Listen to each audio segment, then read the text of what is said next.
ಏನಿದೆ? ನಾನು ಬಂದ ತಕ್ಷಣವೇ ಬಂದೆಯ ಕೃಷ್ಣ ಬಾಯೆಂದು ತನ್ನ ತೊಡೆಯ ಮೇಲೆ ಕೂರಿಸುತ್ತಿದ್ದ ಅಣ್ಣ. ಇಂದೇಕೋ ನನ್ನ ಕಡೆ ಮುಖವೆತ್ತಿಯೂ ನೋಡುತ್ತಿಲ್ಲವಲ್ಲ. ಏನಿರಬಹುದು? ಸಿಟ್ಟಿನ ಪ್ರತಿಮೂರ್ತಿಯಂತೆ ಕಾಣುತ್ತಿದ್ದಾರೆ. ನಾನು ಬರುವುದು ಸ್ವಲ್ಪ ವಿಳಂಬವಾಯಿತೆಂಬ ಕಾರಣಕ್ಕಾಗಿ ಈ ರೀತಿಯಲ್ಲಿ ವರ್ತಿಸುತ್ತಿರಬಹುದೇ?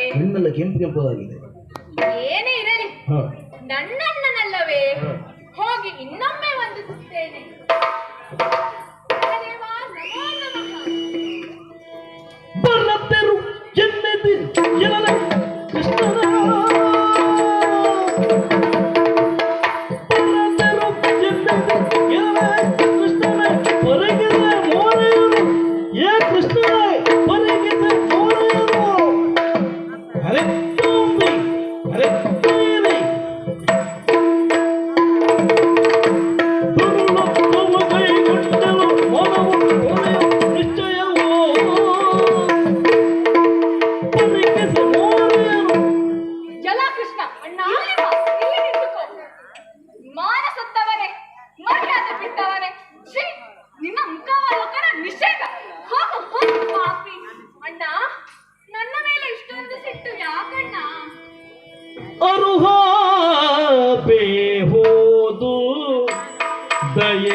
Oh